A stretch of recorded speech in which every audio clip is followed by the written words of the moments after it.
आप सभी का स्वागत है। आज हम कक्षा 12वीं व्यवसाय अध्ययन के अंतर्गत अध्याय नंबर 1 प्रबंध की प्रकृति एवं महत्व इसके विषय में पढ़ने वाले हैं। तो आप सभी अपने पेन और कॉपियों को लेकर के बैठ जाइए। उसके बाद हम इसको स्टार्ट करते हैं। सबसे पहले ये जानेंगे कि प्रबंध क्या होता है। तो हम यहाँ पे सामान्यतः ये जानते हैं, जब हम स्कूल जाते हैं तो स्कूल में हमको कौन कौन मिलता है। वहाँ के जो कर्मचारी होते हैं, कार्य करने वाले सफाई कर्मचारी हो गए, और हमारे जो मित्र होते हैं, वहाँ के दोस्त हैं, हमारे टीचर्स हो गए, वहाँ के एचएम, वहाँ के प्रिंसिपल, इन सबको हम क्या है रोज़ाना देखते हैं। जो स्कूल जाने वाले बच्चे हैं 11वीं 12वीं के, वो तो स्कूल जाते हैं, तो वहाँ वो इन लोगों से क्या है रोज़ मिलते हैं।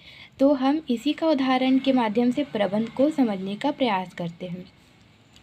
तो क्या होता है, जो हमारे वहाँ के मुख्य कौन होते हैं, हेड, वहाँ के जो हेड होते हैं वो हमारे प्राचार्य होते हैं।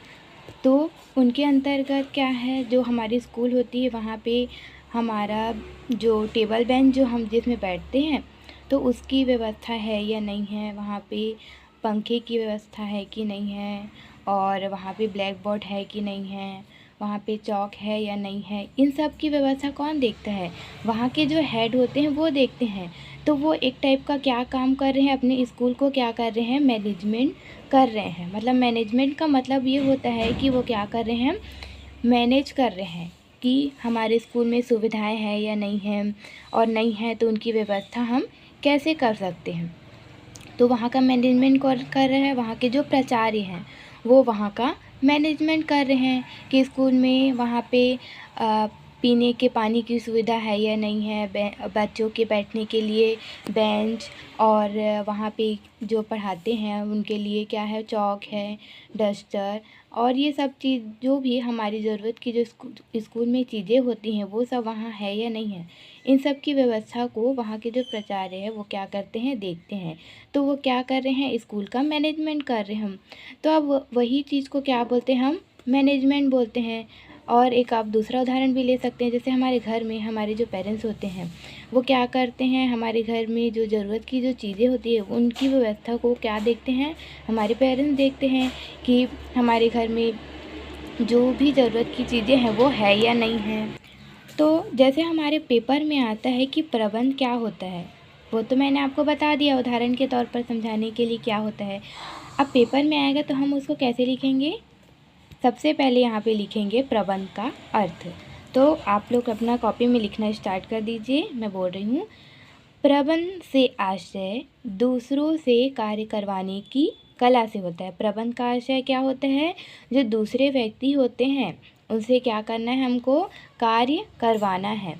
प्रबंध के अंतर्गत इस बात को शामिल किया जाता है कि हमारा जो उपक्रम होता है, उपक्रम मतलब कि जो हमारी वहाँ की संस्था है, संस्था जहाँ पे हम क्या करते हैं, बिजनेस का काम करते हैं, वहाँ पे जो कर्मचारी होते हैं, वहाँ के जो वर्कर हैं, वो वहाँ पर अच्छे से काम कर रहे हैं या नहीं कर रहे हैं, और उनसे हम क्या कर सके, न्यूनतम मतलब कि कम समय में क्या कर सकें, कम लागत पर अधिक लक्ष्यों को, जो हमारे व्यवसाय का लक्ष्य है उसको हम क्या कर सकें, प्राप्त कर सकें।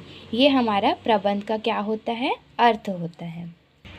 उसके बाद क्या है, यहाँ पे एक हमारा परिभाषा भी लिखने को आता है। पहले तो प्रबंध का अर्थ लिखिए, उसके बाद क्या है, प्रबंध की परिभाषा।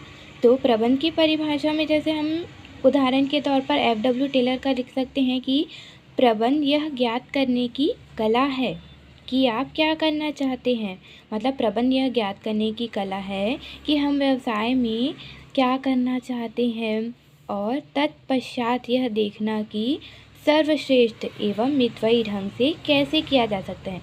मतलब सबसे पहले हम क्या करेंगे, किसी कार्य को हमको कैसे करना है या कौन सा कार्य हमको करना है, इस चीज़ का डिसीज़न हम सबसे पहले लेंगे। उसके बाद हम क्या करेंगे कि उसको देखेंगे कि हमारा वो जो काम है उसको हम सबसे अच्छे तरीके से और मितव्ययी मतलब कि कम खर्च में उसको हम कैसे कर सकते हैं। तो ये देखना क्या है, हमारा प्रबंध है।